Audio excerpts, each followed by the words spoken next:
상령의 학대 아동의 충격적인 진술이 오늘 또 새롭게 나왔습니다. 이 목줄로 아이를 채웠다라는 아동의 진술이 나왔습니다.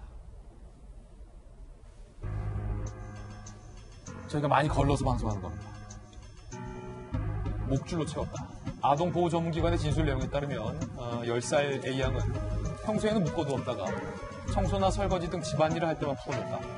집에 있는 몽둥이 같은 것을 맞았다. 욕실에서 숨을 못 쉬게 했다. 부모가 자주 밥을 주지 않았다. 병원을 옮겨서 당시 빈혈 증세로 수혈까지 지금 받았다는 사실이 지금 나와 있는데, 이진미 기자, 저는요 이 뉴스 못 보겠어요. 아이 키우는 아버지로서. 요즘은 집에서 반려견 기를 때도 안 묶어둡니다. 어떻게 이럴 수가 있습니까? 그렇죠. 진짜 너무나 충격적이었죠. 그러니까 뭐 이 아동이 아동보호기관에서 진술한 내용이 하여튼 평생 묶여 있다가 집안일을 시킬 때만 풀어줬다는 거기 때문에 뭐 그것뿐이 아니라 뭐 거의 고문에 가까운 그런 학대를 당했다고 그렇게 진술하고 있어서 굉장히 충격적인데, 사실 더 충격적인 거는 뭐 의붓 아버지의 학대만 있었던 건 아니었던 것 같습니다.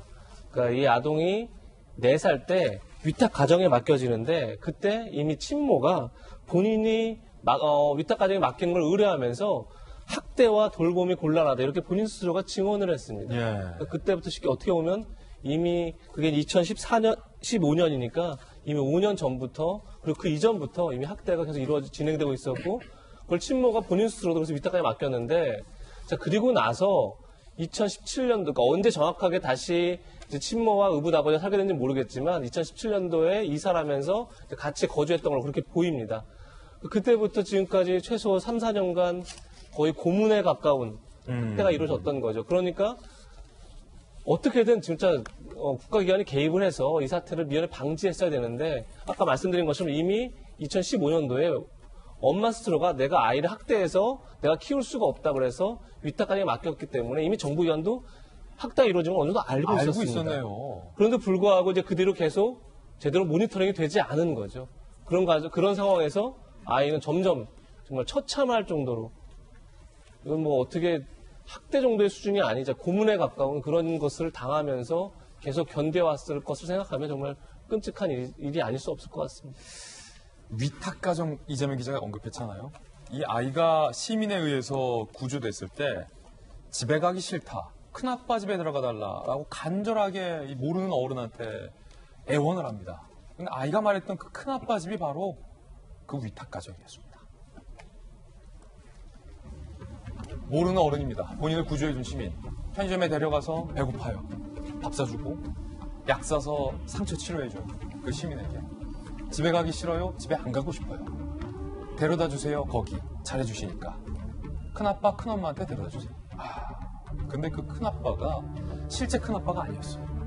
친모가 지난 2015년부터 2년 동안 아동복지기관을 통해 위탁한 위탁 가정입니다. 위탁 가정. 박정화 대변인. 예. 큰아빠. 그러니까 이게 지금 그동안 소위 위탁 가정에서 큰아빠한테 얼마나 많은 친모로부터 받지 못한 사랑을 느꼈으면 예. 이렇게 큰아빠, 큰엄마라는 표현을 할까? 그리고 거기나 데려다 달라고 할까? 좀 가슴이 아프고 눈물이 찡하는데요.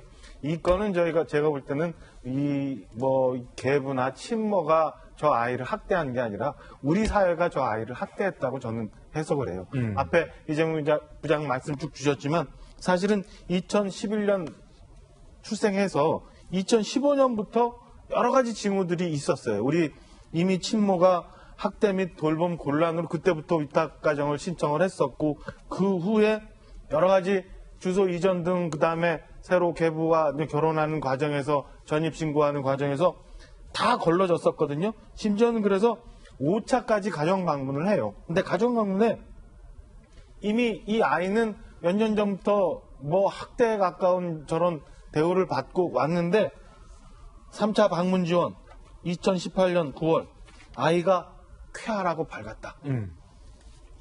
2019년 3월 4차 방문 학습 지원이나 체험 활동에 대한 권유를 거절했으나 특별히 문제는 없다. 5차 방문에도 계부를 잘 따르고 동생 키우는데 도움을 주고 있다. 이렇게 뻔한 상황을 우리가 형식적으로만 보고 있었기 때문에 우리 사회가 저 아이를 저는 그렇게 학대를 했다고 봅니다. 지금도 우리 정치권에서는 뭐 우리 복지가 어떻게 되는데 기본소득이 얼마나 돼갖고 뭐 몇십만 원을 줘야 된다 이런 논란하고 있고, 그다음에 공무원사에서는 사회복지 공무원 숫자가 모자라고 뭐 어떻게 된다, 공무원 숫자 늘려달라고 요구는 하고는 있습니다만, 이미 이렇게 이 아이한테도 접근이 돼서 5차까지 가서 직접 가정 방문을 했는데도 확인해 보지 못하고 있는 이런 사회가 우리 진정한 모습이라고 저는 보고요. 우리 사회 모두가 좀 반성을 해야 될 대목이라고 생각을 합니다.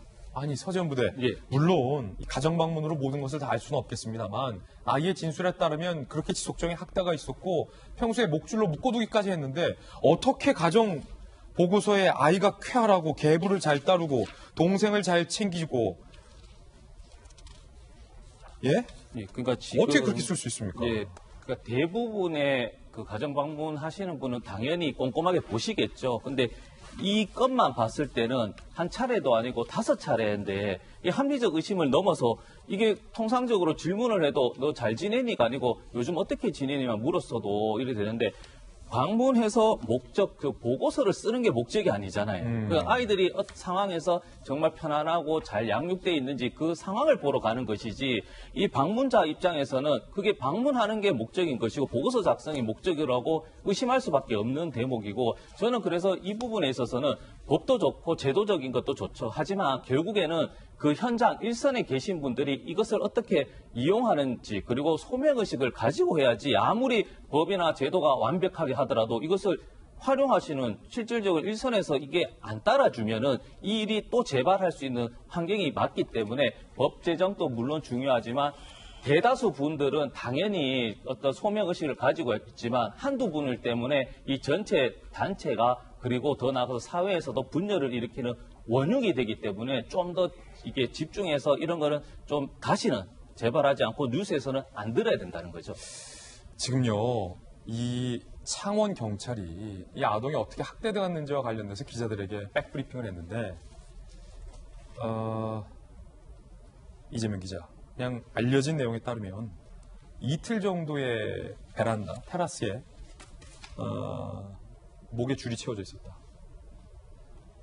아이가 옆집의 테라스를 통해서 넘어갔대요. 아이가 옆집의 테라스로 넘어가서 옆집의 현관문을 열고 맨발로 나온 것으로 현재 알려지고 있고요. 목줄은 화장실 갈 때나 밥 먹을 때 풀어진 상태로 있었던 것으로 현재 알려지고 있습니다. 정확하게 좀 확인해 봐야겠지만, 경찰 관계자가 이렇게 설명한 것으로 알려졌다면 이 아이는 목숨을 걸고 탈출한 거예요. 그렇죠. 그런 점에서 굉장히 용기 있었고, 사실 어떻게 보면 저희가 아까 전에 가스라이팅이라는 이제 그런 용어를 썼었지만, 주로 이제 그게 이제 아동학대나 데이트 폭력 이럴 때 많이 썼던 용어죠. 그러니까 아이가 부모에게 심리적으로 지배를 당하다 보니까 진짜 그렇게 정말로 뭐 4살 뭐 거의 그렇게 어렸을 때부터 이제 학대를 당하다 보면 사실 도망칠 생각 자체를 못 할 수 있죠. 정말 그 안에 이제 갇혀버릴 수 있는데, 거기다 이제 평소 늘 묶여 있고 그런 생활을 했다면 더더욱 그럴 수 있는데, 그럼에도 불구하고 그렇게 용기를 내준 게 오히려 또 한편으로 감사한 면이 있고, 자, 이제 지금부터는 이제 어떻게 처벌을 하고 이 문제를 어떻게 바로잡고, 이제 이게 그냥 우리가 신경 써야 될 대목일 텐데, 정말 이건 뭐 그냥 단순 학대가 아닌 거죠. 그야말로 한 영혼을 파괴하기 위해서, 그것도 이제 친모, 그리고 물론 이제 의붓 아버지라고 하지만 어쨌든 아버지와 어머니로부터 영혼이 파괴됐던 그런 사건이기 때문에 경찰에서 진짜 뭐 한 점 의혹이 남지 않도록 아주 철저하게 수사를 해서 분명히 일벌 백계 해야 될 때 해야 될 것 같고, 지금 논란이 됐고 있는, 그러니까 아까 얘기했지만 굉장히 여러 번 가정에 와서 방문을 해서 모니터링을 했었죠. 그 정부기관의 복지사들이 와서. 그럼에도 불구하고 사실 부모의 진술, 뭐 훈육 과정에서 잠깐 뭐 문제가 있을지 모르겠지만 우리가 뭐 다시 잘 훈육을 하겠다. 아이의 진술, 아이가 근데 부모 앞에서 아까도 가스라이팅 얘기를 했지만 그렇게 오랫동안 학대를 당하면서 사실 거기서 어떤 본인의 의사를 밝히기가 쉽지 않겠죠. 그러니까 그런 상황들을 이제 우리가 잘 알기 때문에, 그럼 앞으로 모니터링을 어떻게 해서 진짜 한 명의 아이라도 잠시라도 학대를 당한 아이가 있으면 그걸 어떻게 발견해낼지, 이 문제에 대해서 좀 우리 사회가 진지하게 고민하고 좀 해법을 찾아야 될 것 같습니다. 예.